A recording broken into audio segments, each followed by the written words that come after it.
Hey, before we start this episode, I want to let you know that my book, Barenaked Bravery, How to Be Creatively Courageous, is releasing into the world in paperback, hardback, audiobook, and ebook format on January 28th, and I want you to have a copy of it. Go to barenakedbravery.com to learn all about it, and let's get into this episode.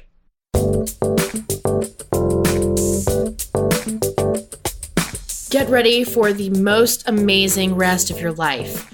And I don't mean the remainder of your life, although that will happen too. I'm specifically referring to your rest, as in relaxation and sleep.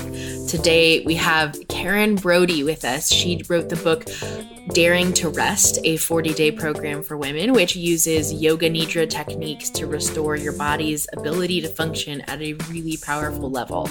And if you're not a woman, this episode is definitely for you as well, but Karen's book is geared towards women. So I just wanted to put that disclaimer. So if you're a man and you're listening, or you're any of the other genders out there, this applies to you regardless of how you identify, because rest is such a crucial part of being a human. And Karen has this long personal history of severe panic attacks until she found yoga nidra meditation, which happened over a decade ago. And at that time, she was a sleep-deprived mother of 2 small children and on anti-anxiety medication. She signed up for a yoga nidra meditation class, simply looking to lie down for a nap. And what she got was the best nap of her life. And she continued to practice yoga nidra regularly, and her deep fatigue lifted, and she was able to write this critically acclaimed play. She got off anti-anxiety pills. She started teaching a yoga nidra power nap to every exhausted mother she knew, and she's here with us today to spread the word about it. I'm really excited. If you've been a listener of the show for a while, then you'll know that I've had my own strange journey with learning what my body can and cannot handle, and how that relates to my burnout rate. I'll get into that later in the episode, but I'm stoked to introduce you to Karen Brody and her book. In fact, if you're listening to this episode before January 8th, 2018, and you've purchased her book, then you're invited to join Karen Brody and I for a rest cleanse. She's going to go through the book with us together, and I'm so excited about it because I am really going to need it. My own book is releasing on January 28th. If you haven't gotten on the list to get it, go to barenakedbravery.com and put it in your calendar, because I'm going to need this rest cleanse, because I need the accountability to maintain my sanity during the bliss of book launching season. It's going to be exciting. If you would like to join her and I in a rest cleanse, you can go to daringtorest.com/new book and click on the book bonuses button, and you'll be prompted to submit your receipt number and an email address, and she'll walk us through the whole 40 days outlined in her book. It's really great. I'm excited about it. A little more about Karen. She is a speaker. She's a certified yoga nidra instructor, and she's the founder of this program, Daring to Rest. And her work has been featured in Better Homes and Gardens, and she's a regular contributor to the Huffington Post. And she's also a playwright, like I mentioned earlier. This play she's written, Birth, is the title of the play, and it's a theater for social change play that has been seen in over 75 cities around the world and raised over $1 million to improve maternity care. Really impressive stuff. We're going to have her back on the show to talk about that, because that's impressive. It is such an honor to introduce you to the power of rest and to the wonderful Karen Brody.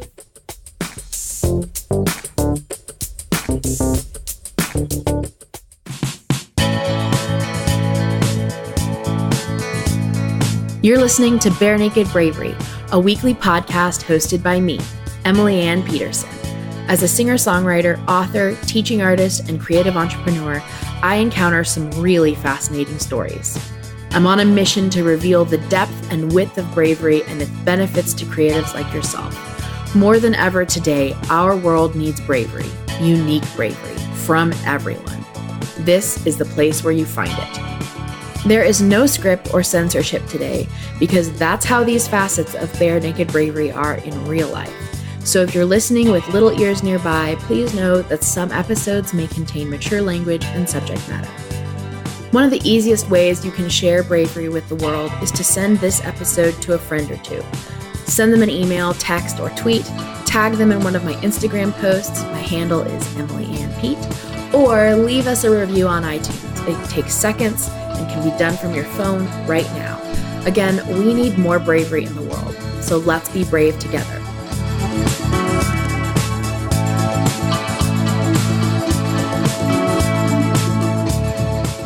Karen, I'm really excited that you're here. I know I already said that earlier, but I'm really excited you're here. Yeah. I have just finished up like a 5-week experimentation on what my work week and every day would look like if I was only doing things that I wanted to do, as opposed to things that I had to do or felt obligated to do. And that has been pretty mind-blowing in a lot of ways, because there's a lot of stuff that I thought that I had to do that turns out I don't have to do. Totally. Absolutely. Yeah. It's amazing, right? Yeah. Have you done any like, I mean, I know that this, like, your book is all about rest, and daring to rest is the title of the book. What makes doing stuff like choosing to only do the things you want to do or choosing to just simply rest, what makes that stuff kind of audacious? Wow. We are constantly being told, follow your to-do list, add to your to-do list, keep on doing.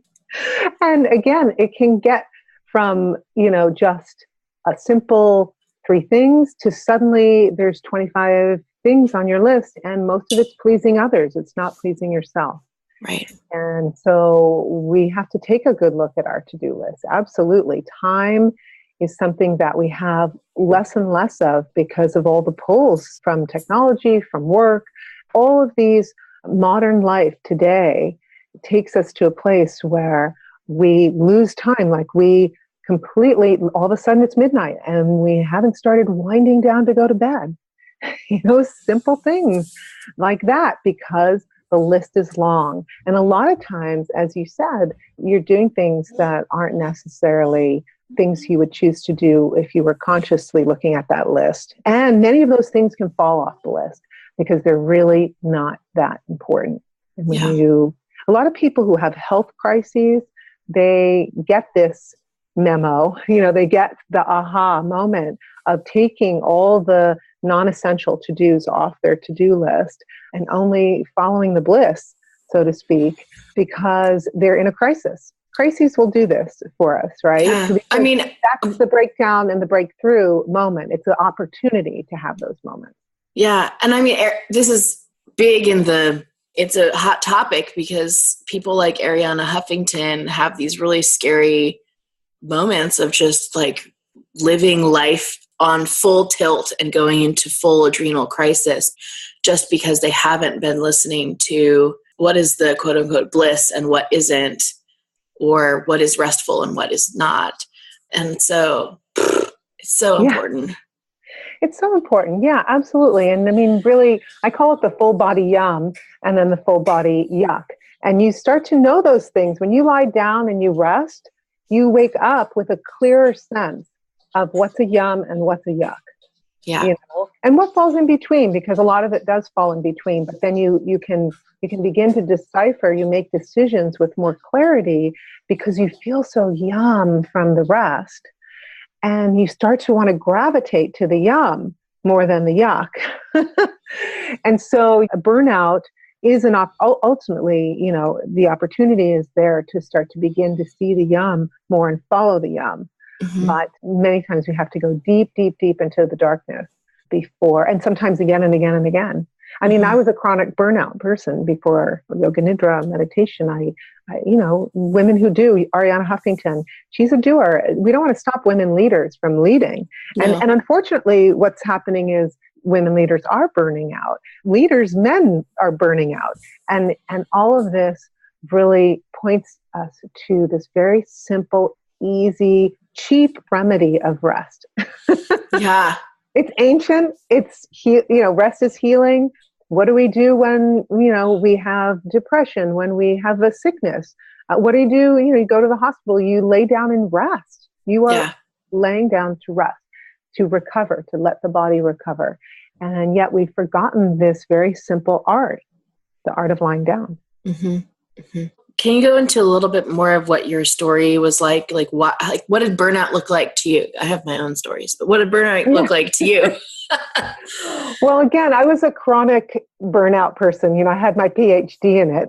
So, by the time I got the first wake up call, it was when my children were very young and I was very sleep deprived, and I was literally like going through stop signs and running over curbs. I was like a drunk driver. I was so tired. And I was walking down the supermarket aisle one day, ironically, not with my children. I had a day when I was getting back to work and I work from home. And so I was able to go walk into the supermarket without 2 kids under 2. And it was literally, should have been a party, right? But instead I was walking down the aisle and everything started spinning. And I started feeling like I was going to die. My heartbeat was racing. And at the time I thought I was dying. My husband was out of town. My best friend I called, she took me to the emergency room. I thought something is seriously wrong. And it turns out that this was a panic attack. And I begged them to find something concrete wrong with me other than just, this is a panic attack, because I thought, well, what do I do with that information? I still have to keep going. I have two kids under the age of 2. I have work that I've been trying to get as a freelance writer. I was starting to start that back up again. What am I going to do? And so they told me to take anti-anxiety pills. I took Klonopin, which I said was going to be for 6 months. I was a super all-natural kind of mama, like someone who didn't even take an Advil. So to take a Klonopin, an anti-anxiety drug was like, what? But it kept me going. And at first I saw it as a bridge, but soon it became the only way to survive. And it was 3 years later, and I had taken this Klonopin for 2.5 years more than I expected. And I didn't necessarily have the goal of getting off these anti-anxiety pills, but I knew that I was still stressed out. I was completely exhausted. I was still running over curbs and going through stop signs with my car, and so nothing had changed, even though now I wasn't getting this absolute room spinning, going to pass out panic attack. But I decided to take a yoga class, and I thought I was going to take like a bendy, stretchy kind of yoga class. And then I walked into a yoga studio and I saw like 25 women lying down, looking like they were taking the best nap of their lives. And they had eye pillows on their eyes and bolsters under their knees and blankets over them, looking so cozy. And I just looked over at them and I thought, I want what they got. I don't know what they got. I don't know what it is, but it's the opposite of a panic attack. I can tell you that. Yeah. That I knew. I thought, wow, if my nervous system could be that relaxed. And I had meditated before, so it wasn't like I was new to meditation. Yoga Nidra is a guided sleep-based meditation technique. So I knew all about meditation, but the fact that you could lie down and just completely, basically take a nap, it was like a superpower nap. And within a year later, I basically, not with any strong intention, but Yoga Nidra just points you in your best self, towards your best self. And a year later, I got off of the anti-anxiety medication. So for someone who's never done a yoga class in their life, what's the difference between yoga and Yoga Nidra? If you've never done it before in your life, well, I would just say it basically looks and feels like a nap. You lay down, you can lay in your bed. A lot of times in a yoga studio, you'll lie on a mat. You can lie on your floor, whatever's comfortable. And then, you close your eyes and get guided by a voice into a meditative state. And it's pretty simple. You don't really do anything, and you don't make the meditation happen. You just let it happen. Mm-hmm. Mm-hmm. Pretty simple. Yeah.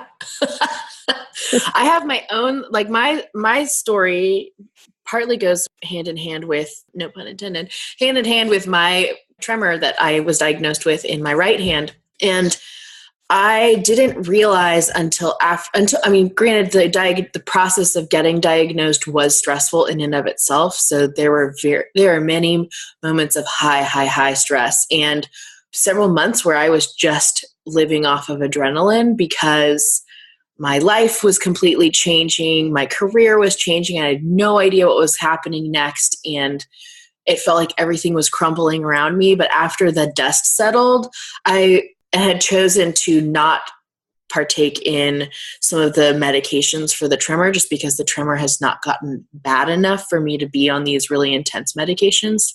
Mm-hmm. So maybe in the future I will be, but what I found to be the best solution for fixing my hand tremor, so I could like hold a cup of coffee or hold a cup of tea, because I don't drink coffee, because that was one of the solutions, was cutting out caffeine and cutting out stress-inducing and anxiety-inducing things in my life. And that meant like specific people. That meant cutting out specific like obligations, the community obligations and projects I was involved in and all this stuff. So it was on one hand, it felt really isolating just because I was like cutting things out and separating myself from the way my life used to look.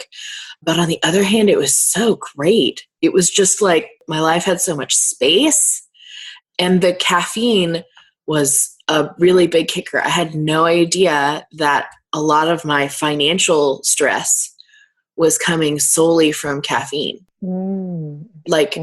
I can identify, like if I have a cup of coffee or I have a half-calf cup of coffee, then over the next couple of days, I wake up stressing about money, even though like my financial situation hasn't changed. It's just bizarre that like the caffeine is just the little push over the edge for my brain to go, full on freak out mode. So it's really, and I use meditation for myself, but I don't do it at night as often as I do it in the morning or in the middle of the day. Sometimes I'll do meditation instead of taking a nap, and I feel just as refreshed. Sometimes I do take the nap though.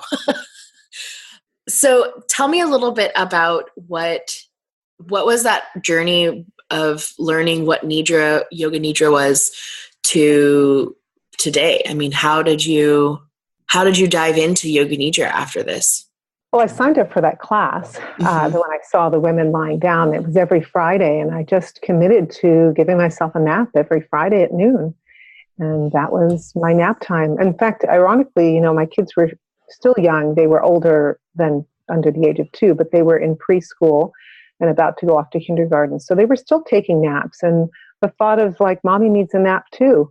We all need naps. And mommy was a bit cranky. And I had a big detox of people in my life. And, I talk about this a lot in the book and looking at exhaustion in 3 layers. Mm-hmm. And that second layer, the first layer of physical exhaustion, but the second layer is to release emotional exhaustion. And a lot of people have that from relationships, or maybe it's your work situation, or maybe it's anger that comes through from other channels or other emotions that are coming through. But that is critical in any kind of rising up, to kind of have that time. And I cut people off away. What's really, I think, beautiful about Yoga Nidra is there's not really drama about it. I guess it's not easy to stop talking to your mother necessarily for a while, but sometimes it's necessary. And with Yoga Nidra meditation, I had the absolute clarity that this relationship was toxic, whatever that relationship may be. So I began to not call people that I would normally call. It wasn't like you had to have a big fight. It was just like, I don't think I'm going to give them a call because that vibration brings me down. I want to be at this vibration, which is a higher vibration. And so I began to feel like a magnet toward things that really were for my best interest. Now, what about the moments that you actually, like life required you to encounter, or So like, yes, you can choose not to call somebody, but what happens when you find yourself, lo and behold, you're in a moment where you need to be brave or say something that's a little bit like, create some friction.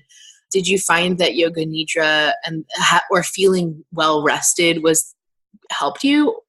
Oh, absolutely. All of what Yoga Nidra is about and why I wanted to write a book about it, honestly, is so that people would understand that these emotions that we can have a conversation, a really hard conversation that takes a lot of bravery, a lot of courage. And when you rest, you get that bravery and courage. Because first of all, you just tune into the station, like if you're a radio station, you tune into that station that's the be good to yourself station. So it doesn't become a choice of suffering, needing to suffer anymore. You don't need to suffer anymore. Yoga Nidra is about freedom, liberation. But what Yoga Nidra does the best is that it really primes you viscerally. So your body understands how to disidentify with an emotion that's not necessarily serving you. So for example, in Yoga Nidra, we play with opposites a lot, hot and cold, let's say, or even an emotion like anger and the opposite of anger, or fear and the opposite of fear. And so you can have that conversation with your mother that you need to have. And it's a tough one. It's not an easy one. And they may lash out at you, and they probably will, right? Depending on where they are in their lives, but they probably will. But what Yoga Nidra invites you to do is stay present to your feelings, not to push them away, and be able to also pair it with an opposite. So for example, and I've had these tough conversations, and I write about this, some women in the book, they've had tough conversations with their mothers who really trigger them, and they have not forgiven them for many things that have happened in their lives. They feel, one woman in the book talks about not forgiving her mother for, she was touched inappropriately when she was younger, and her mother poo-pooed it, didn't believe her, didn't want her to make a big deal out of it. And this woman is now in her 40s, and it's still lived with her. But when she started practicing Yoga Nidra, she was able to pair these opposites, like, yes, this is the way I feel, and I can feel, so I feel angry at my mother, and the opposite is there too. I love my mother, and I have the opposite feeling. And when I hold both, I can reside in that place of freedom, that space between. I don't have to choose sides about being angry at my mother or not being angry at my mother. It's not an either or place. And Yoga Nidra gives us the visceral understanding in our bodies because it rotates attention through the body on both sides of the body. So both sides of your body begin to balance out, and right, left sides of the brain. And also, again, playing with opposites, like feel yourself hot or cold or light or heavy. And when your body experiences this viscerally, you wake up literally at the end of Yoga Nidra. You wake up with an understanding of, oh, I don't have to live in this either or relationship with my mother. And I don't have to push the anger away or the fear away. I love what Richard Miller, he founded I Rest Yoga Nidra. He talks about having tea and conversation with your messengers, with your emotions, with your thoughts. And Yoga Nidra invites you into that conversation. I used to think with getting out of a panic attack that you had to push the fear away, that you had to only focus, think about puppies and think about, flowers running through a meadow. And I'm not saying visualization is a bad thing either. But what I did realize is that I was really pushing away the meat and greed of the fear that I needed to actually feel. And actually, once you feel the emotion, it diffuses. It's almost like a miracle. And there's a story in the book of a woman, May, who was literally in amygdala hijack mode. She was in fight or flight all the time, lots of panic attacks, depression, and she had good reason. She had a crazy ex-husband, been horribly treated. Even her family before her ex-husband, she was treated horribly. But with Yoga Nidra, well, first of all, your nervous system just relaxes for the first time. So you can just breathe. And that gives you the courage to be brave. It gives you the courage because once you relax, you can meet the fear and you can not be so afraid of it. You can say, okay, yeah, that's there, but that's not the only thing that's there, actually. I'm not just angry. I have the opposite too. And when I can hold both, That's freedom.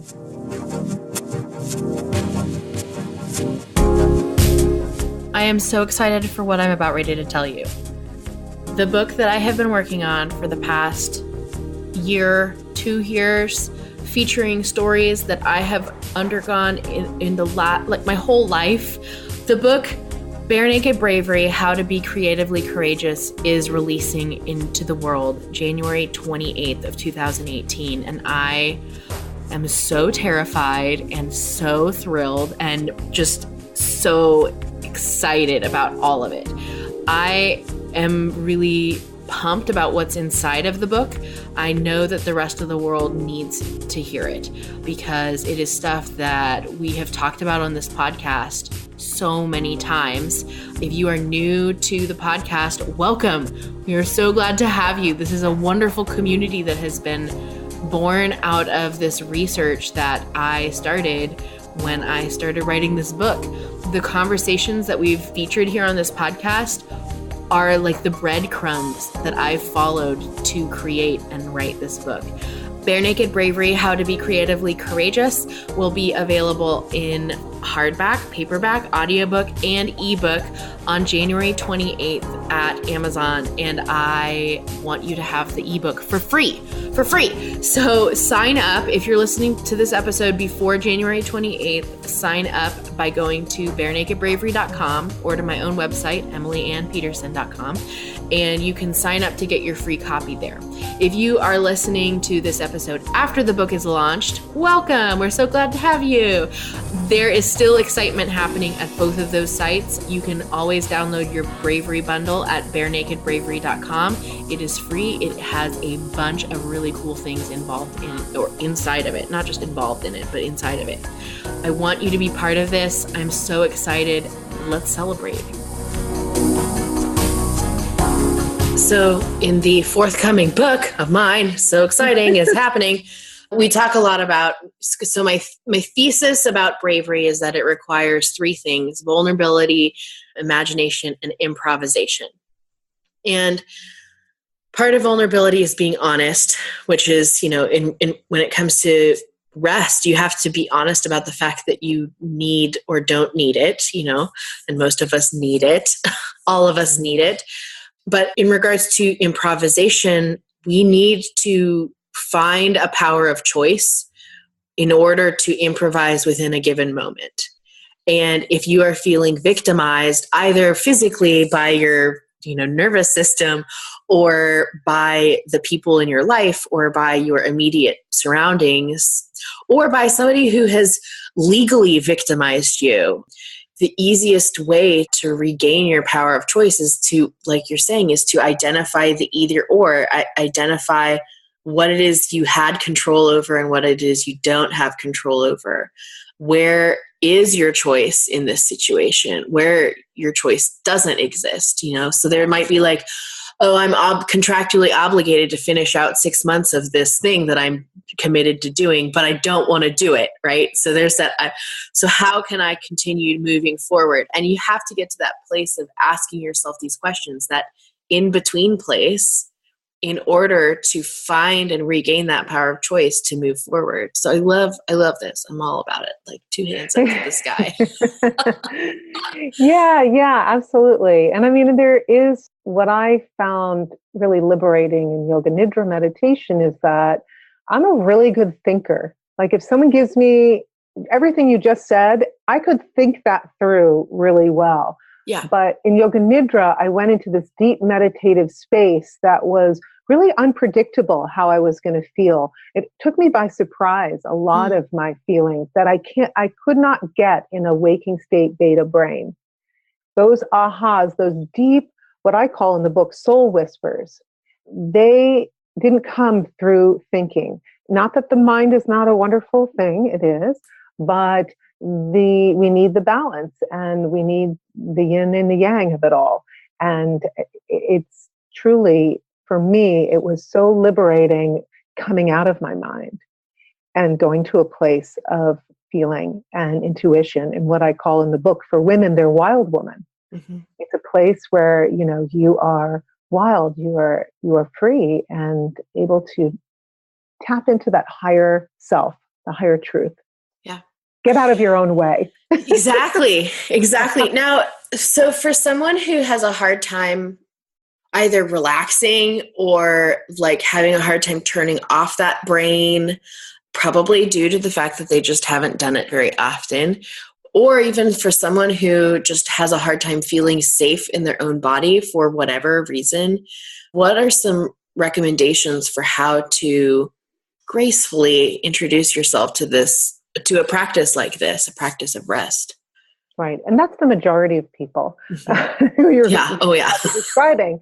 Yeah, that's the majority of people. So Yoga Nidra is so gentle that you literally just need to listen and follow the guided voice. But if you have had trauma in the past, or if you feel particularly vulnerable, a lot of times it's very useful to imagine a safe space before you go into Yoga Nidra. So to really use all your senses and feel and visualize a place that you feel warm, friendly, safe. It could be as simple as nature, because nature does this. It could be with an animal, because animals tend to make us feel safe and release oxytocin, the love hormone. Also, for some people, it's their grandmother's kitchen table, sitting there eating a pear, with your grandmother. It depends. But everyone has a safe space that they can find, even if it's, like I said, nature or something, a waterfall. So imagine that safe space. And then when you're in Yoga Nidra, then turn on the meditation, begin to listen. And if you ever feel vulnerable or need to kind of come out of the meditation, go to the safe space. Go to this space where you can visualize and just feel yourself relaxed and calm and free. That's what I usually recommend for people who feel vulnerable. And it's not, like I said, actually, most people, they have some form of trauma in their lives. There's a scale, there's a range. But even, for example, there is a story in the book about a woman who, in her postpartum period, after she had a baby, she started practicing Yoga Nidra and didn't realize how her very disturbing birth experience gave her a very unhealthy, almost lack of intimacy with her physical body. And she really didn't believe in her body anymore. She was angry at her body, and she wasn't in love at all with her body anymore because it let her down, she felt, in many ways. Yeah. And Yoga Nidra, and it was hard, just rotating attention through the body for some people who have issues like this can be a hard step to do. So you can go to your safe space if it does trigger you in any way to a place that you visualize. But for many people, they feel really liberated when they are finally, very gentle way, invited to re-engage with their body in a love relationship, in a way where, oh, wow, I'm there for you and you're there for me. Mm-hmm. And to be really gentle with their body. And that's very hard to do in our waking state, busy lives. And so she was able to really develop and really break through on many levels of intimacy with herself. And she was also, she now says that Yoga Nidra is her anti-anxiety pill, because she had incredible anxiety and was on anti-anxiety pills for years until she found Yoga Nidra, and then rediscovered a relationship with her body that she didn't realize she had so much anger toward her body, letting her down.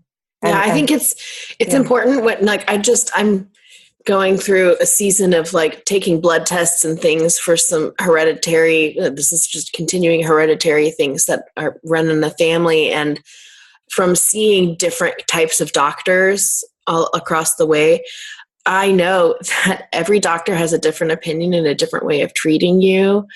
And you have to find, this is in the Western medicine realm, you have to find the doctor that works for you. But similarly, like in terms of treatments, like you have to find treatments that work for you. Just because it works for somebody else doesn't mean it's going to work for you. And I imagine the same would be true for Yoga Nidra, which is like, if you need to approach it a little bit differently, that's probably okay. Absolutely. Yeah. And there is no right answer, There's what you need at this moment in your life. And a lot of times we can't think that through. We have to feel that and think that. So it's a combination of the two. And Yoga Nidra gives you the opportunity to feel. And then you do wake up in your life and you make the decisions, the hard decisions. Sometimes it's, I'm going to have a hysterectomy or whatever it is. And that's the right decision. That's the right decision. But to make it out of fear, to make the decision because 5 doctors told me that and my mother had one and my sister had one, and so therefore I should have one. Right. That's a fear-based decision. But to lay down and take some time to take that pause, that deep drink, to reconnect to the feeling place, like what's right for me.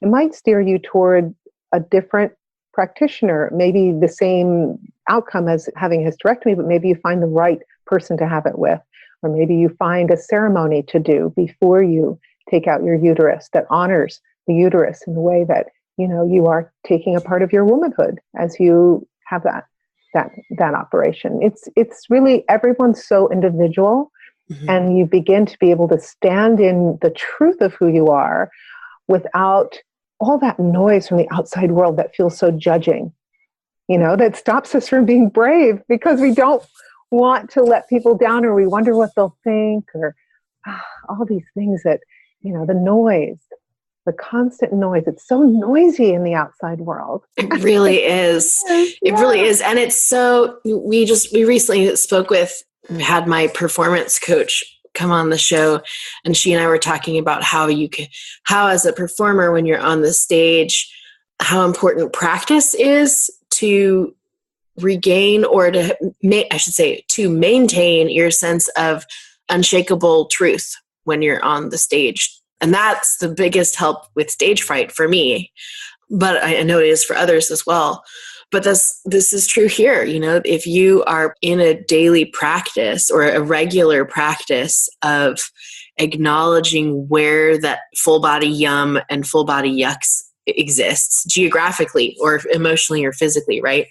Then making decisions later in quote unquote the real world is so much easier. Yeah. You walk in and your whole body feels it immediately. It's the wild woman. She's alive. She's activated. Mm-hmm. And so your gut feels it, or your head feels it, or you feel it in your hands, or wherever you feel it, you go, oh yeah, no, full body yuck. Okay. And maybe you have to be in that space for that moment, but you don't choose to go there again. Some things we can't get out of in the moment. So we can pair opposites in that moment. We can literally go to the bathroom and pair opposites. We can talk ourselves to a place of neutrality and liberation, really freedom, by taking a moment. Literally, if you're in a really social place, you can even smile at everyone, but you're not smiling. And you can go over, get yourself to the bathroom, go out to your car, feel what you're feeling, pair it with an opposite feeling, and then breathe into both. There's exercises in the book because it's really liberating for people to be able to do that. And you can do that anywhere. You can do that with your mother. You can do that at a cocktail party. You can do that in a work situation. Because sometimes, you're a single mom and you can't leave your job right then, or whatever it is. You have real life circumstances. Real life is real life. Totally. Right? So we have to be brave in the increments that we can be brave in those times. We can't, bravery to me is really, there's all these levels to bravery. And that even if today I can take the smallest little teeny morsel, to be brave, well, that's good enough. You need to pat yourself on the back for that, because circumstances are sometimes really hard to get out of. Yeah.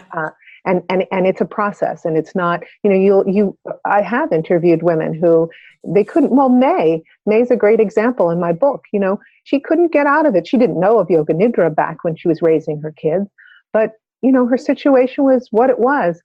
But now, when you know better, you do better, as Maya Angelou says. That's a quote from her. I always think of that.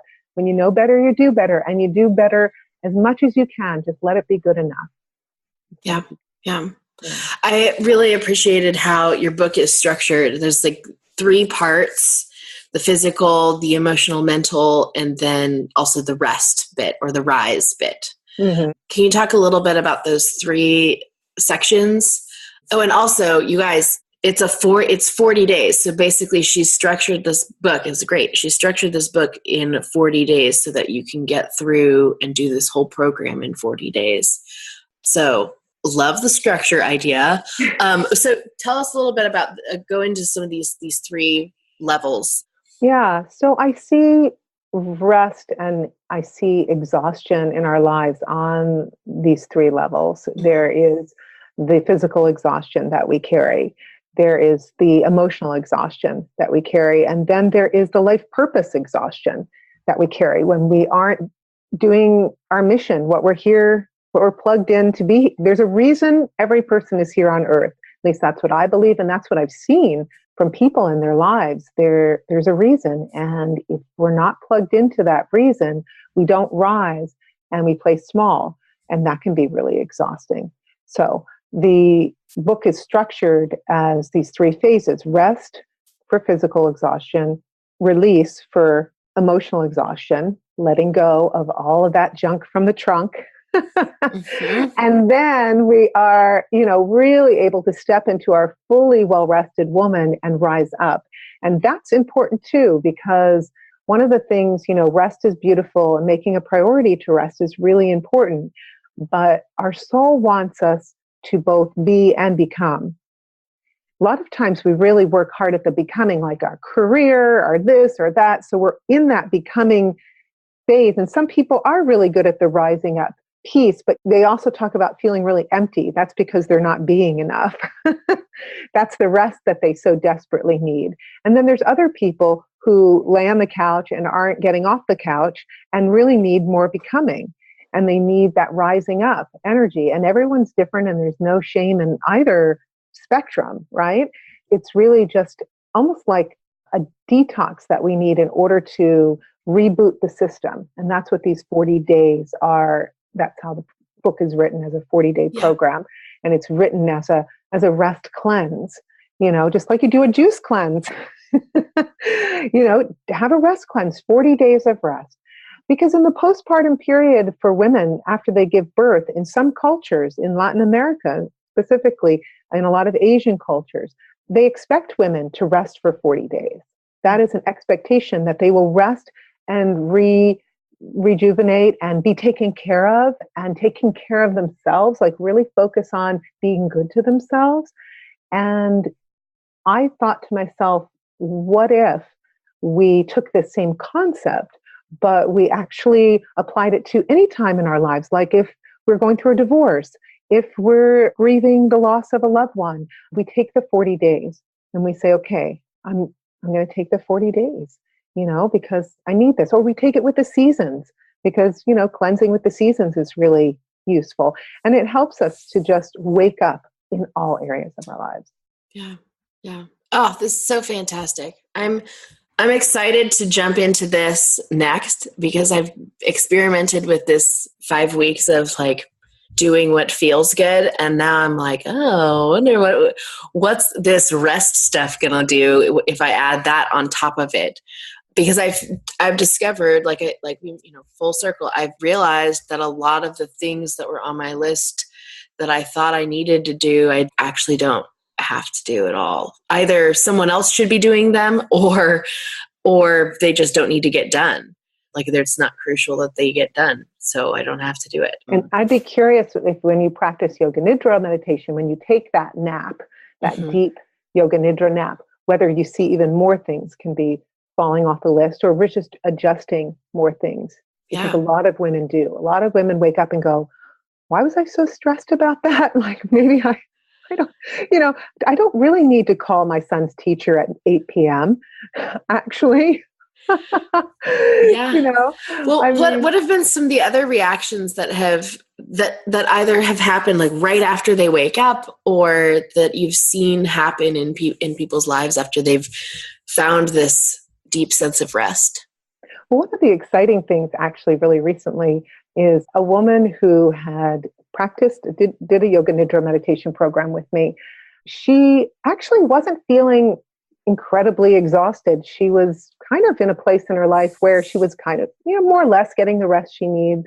but she was feeling really flat in her life purpose, in her mission in life. And so she practiced Yoga Nidra, and she began to realize that she was a filmmaker. So in some ways, people would say, well, that's a really sexy profession. You must be doing great, fun stuff. She owned her own production company, and she did do some great films, but she knew she wasn't plugged in to her purpose. So with Yoga Nidra, she emailed me 6 months later to say, Karen, this whole process of Yoga Nidra just woke me up to my purpose. And I put together an organization called Putting Women in Their Place.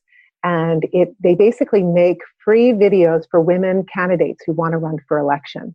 Whoa. And I know. How jazzy and cool is that, right? That's great. And because she knew so many filmmakers and other video people around the country. So she gets them to donate their time and produce free videos to help women run for office in elections. And this past election, a huge percentage of the women they made videos for got elected.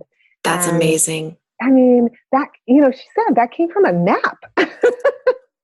I mean, wow. Talk about being a good citizen and how I love that story that taking a nap can actually make you change the world.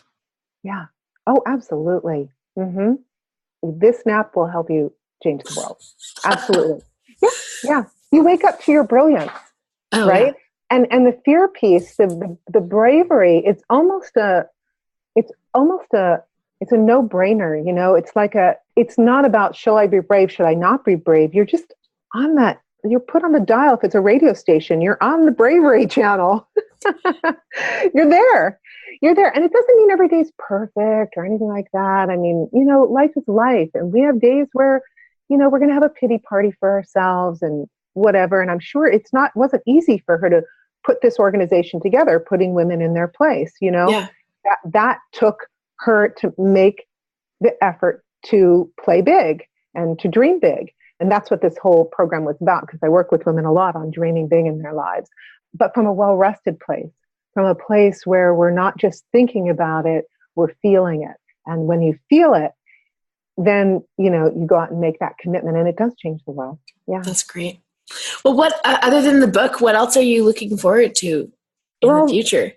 Yeah, this coming year, I'm really excited about training people to actually take this Daring to Rest methodology into different situations. I was already approached by a mental health person who works in, I won't tell you where, but down in Florida with a lot of physicians. And there's a huge burnout rate, and they're really concerned, and especially with their residents who they're training down there. And so they want to use the 40 days, they want to get trained and use that in that setting. There's also people who just in their coaching programs with women want to use this. And I'm really excited because I really wrote about this so that I could share it with the world and that they could then ripple out and share it with others. So there's this ripple. So 2018, I'll really be focusing on training others to take this method and apply it to their own lives and then go out and share it. That's exciting. That's exciting. Well, cool. Well, I would love to be your cheerleader. So keep me on your radar. Yes. And thank you for writing this book. I know that I'm going to get a lot out of it, and I'll let you know how it turns out. Yeah, absolutely. Do that. Well, thank you so much for joining us. This has been wonderful.